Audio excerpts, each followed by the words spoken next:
Yan, ito ang ating abstract painting. Ang gagawin naman natin ngayon, maghahanap tayo ng figure, no? At meron na akong nakita. Ayan. Ayan, pesto lang natin ng maayos yung camera.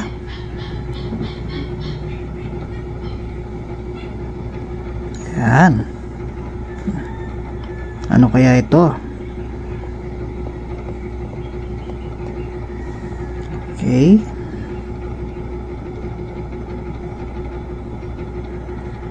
Ang ginagamit natin ngayon ay black ink, no? Ito ay acrylic. Tapos lagyan natin dito ng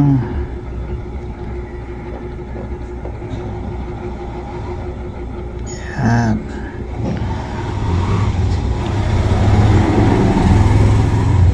Hanggat maaari sinisikap natin na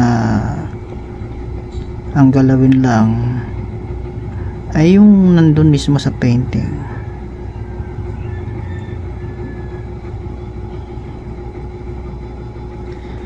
Ayan.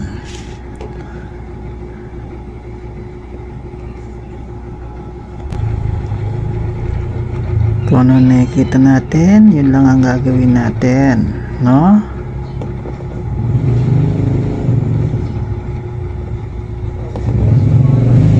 Ayan.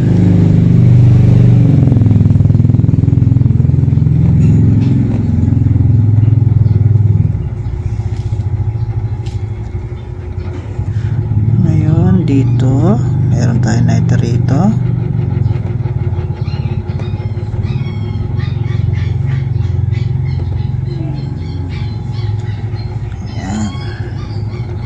Ito yung helmet niya eh. Yan. Yan yung helmet. Tapos parang may sungay siya na pataas. Yan. Lagyan natin ng volume. Kailangan may volume kahit paano yung ating black. Ngayon dito tayo. Ngayon gawin naman natin yung highlights, no? Yan, highlights.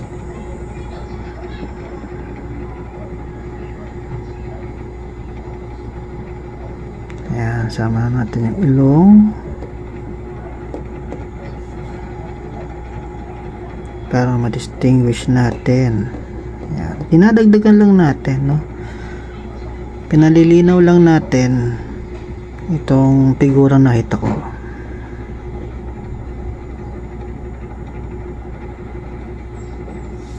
Ayan yung parang helmet niya, no? Ayan. Mahaba yung ano eh, parang may sungay siya.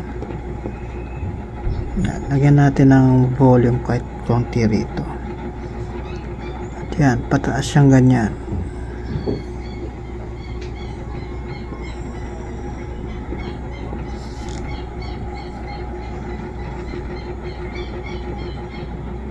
Yan.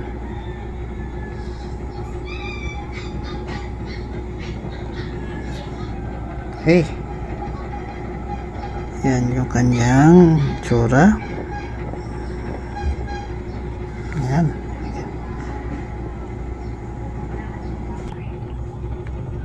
At yung mata, tingnan natin eyebrow. Yan.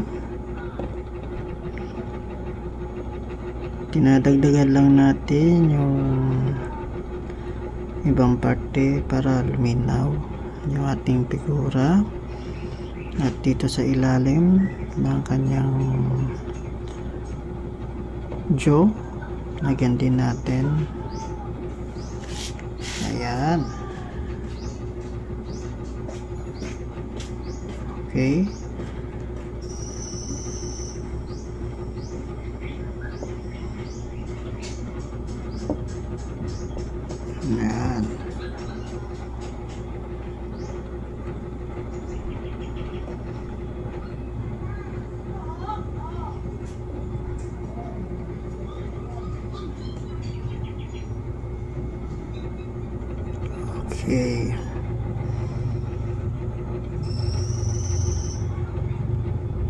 Kukuha na natin paunti-unti yung kabuuan.